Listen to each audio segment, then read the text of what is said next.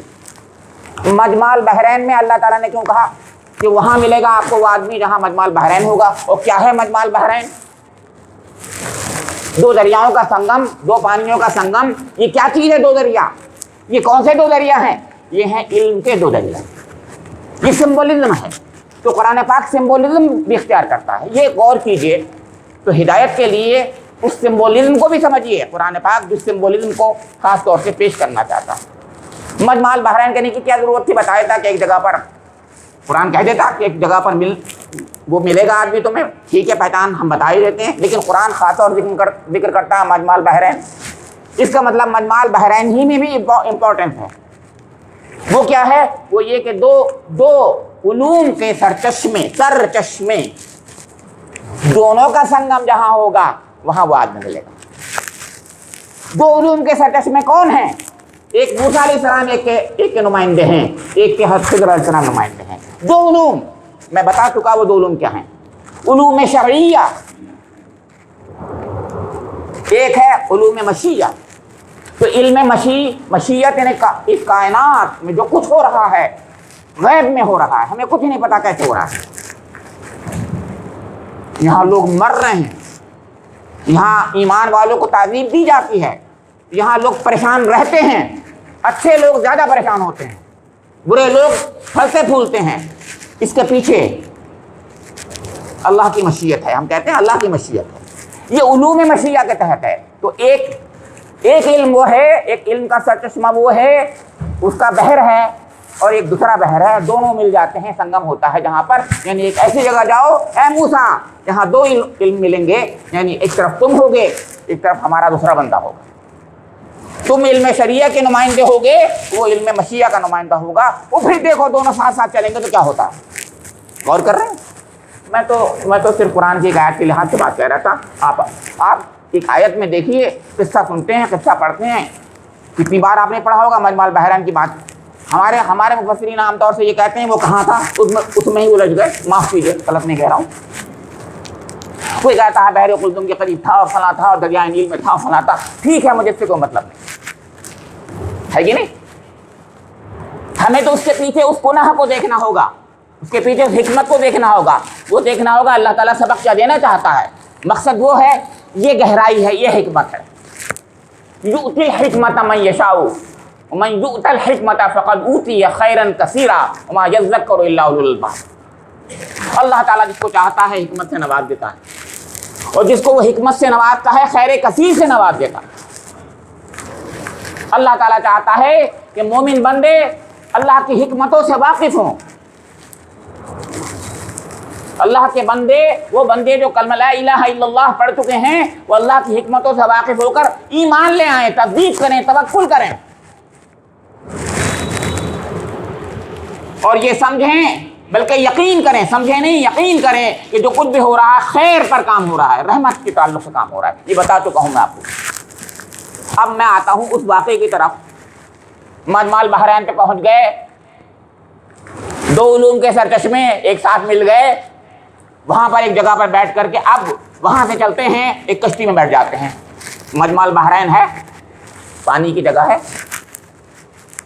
ایک کشتی میں بیٹھ جاتے ہیں. اب دیکھیے کشتی میں بیٹھ کر کے موسیٰ علیہ السلام ہیں. اب یہاں سے صیغے جو ہیں تثنیے کے آ گئے.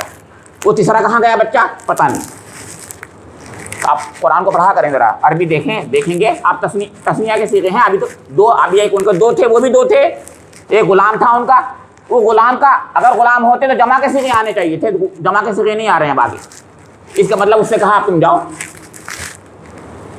کیونکہ تم برداشت نہیں کر پاؤ گے، میں بھی نہیں کر پاؤں گا، تم کیا کرو گے، لہٰذا تمہارا کام نہیں میرا کام ہے، تم چلو. اب حضرت خضر، جن کو اللہ رب کریم کے رسول حبیب محمد مصطفیٰ صلی اللہ علیہ وسلم نے فرمایا، وہ ساتھ چل رہے ہیں دونوں لوگ. اب آپ کو پتہ ہے کہ پہلے جو ہے انہوں نے چپکے سے کشتی میں کوئی ایپ کر دیا، چھید کر دیا. اما السفینۃ خرقھا، قرآن کہتا ہے اما السفینۃ خرقھا، اس میں عیب کر دیا، اس کو ذرا تختہ توڑ دیا اور ان کو چھید کر دیا، جیسے بھی کیا ہوگا چپے سے کیا، اللہ کو پتہ نہیں. قال خرقتھا، موسیٰ علیہ السلام ارے کیا کر رہے ہو تم نے اس کو توڑ دیا. کیا تم یہ چاہتے ہو کہ اس کے بیچارے جو اہل و عیال ہیں جن کی ذریعہ معاش ہے تو ان کو تکلیف پہنچا دو؟ اب موسیٰ علیہ السلام یہ علم شریعت ہے، وہ یہی کہتا ہے اور کہنا یہی چاہیے، کیونکہ ابھی ظاہر کی بات ہو رہی ہے، اس کے پیچھے جو باطن ہے، اس کے پیچھے جو حقیقتیں ہیں وہ پتہ نہیں ہے موسیٰ علیہ السلام کو. تو شریعت کے تحت وہ عمل کریں گے، اس کے نمائندے ہیں، صحیح کہہ رہے ہیں، بالکل غلط نہیں کہہ رہے، بالکل صحیح کہہ رہے ہیں کہ تم نے یہ کیا کیا. تو انہوں نے کہا دیکھو میں نے کہا نہیں تھا لن تستطیع معی صبر، میں نے کہا نہیں تم صبر نہیں ہوگا. اب بتاؤں میں یہاں پر صبر کس جگہ پر ہے؟ دیکھیے دنیا میں صبر، مصیبتوں پر تو سب کرتے ہیں، مصیبتوں پر صبر سب کر لیتے ہیں، سب کو معلوم ہے مصیبتوں پر صبر کرنا چاہیے، مصیبت، لیکن کچھ ایسے واقعات دنیا میں رونما ہوتے ہیں جن میں صبر عام انسان بڑے سے بڑا ولی بھی نہیں کر پاتا. جیسے کہ آج کل کے حالات ہیں، میں بار بار کہہ رہا ہوں، اللہ کے دشمن خوب پھل پھول رہے ہیں، ان کو فتح یابی بظاہر نظر آ رہی، ان کی فتح ہو رہی ہے، کامیابی ہو رہی ہے ان کی، ہر طریقے سے وہ ظالمانہ حرکتیں کر کے مظلوموں کی جان کے پیاسے ہیں. تو اللہ تعالیٰ ان مظلوموں کا حامی نہیں ہے، ان کا رب نہیں ہے، ان کا خیال نہیں کر رہا اور ان کو کھلی چھوٹ دیے دے رہا. ایسی جگہ پر صبر کرنا، یہ ہے بات جو سبق دکھا قرآن کی آیت سکھا رہی ہے. ایک جگہ نہیں، 3 جگہ. تو میں نے عرض کیا کہ یہاں سے نکلے تو انہوں نے کہا کہ دیکھو، انہوں نے کہا ٹھیک ہے کوئی بات نہیں، آگے چلے. ایک بستی میں پہنچے، بستی میں دیکھا ایک بہت اچھا تھا، پیارا سا بچہ نوجوان کھیل رہا ہے، کچھ چپکے سے بلایا اور کیسے اس کو مار ڈالا. موسیٰ علیہ السلام تو ساتھ تھے، قتل کر دیا. یہ کیا کیا آپ نے؟ یہ تو صحیح نکرا، یہ تو بہت بری بات کر دیا آپ نے. آپ نے ایک بچے کو غلامن زکیتن بغیر نفس، ایک اچھے بچے کو آپ نے جس نے بغیر کسی اس کے کوئی غلطی کی ہو، کوئی گناہ کیا ہو، کوئی جرم کیا ہو، آپ نے مار ڈالا. کیا آپ نے تو بہت بری بات کی ہے. تو انہوں نے کہا دیکھو میں نے کہا نہیں تھا تم سے، صبر نہیں ہوگا.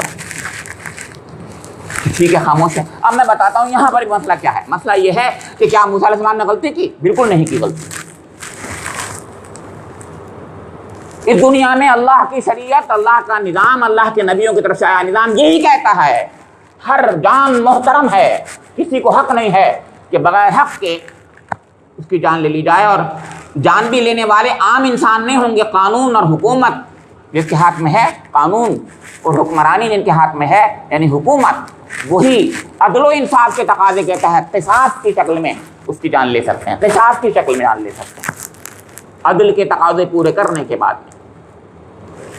تو وہاں ایسے انہوں نے کر دیا تو گویا غلط کام کیا تھا. اب تیسری بات سنیے گا.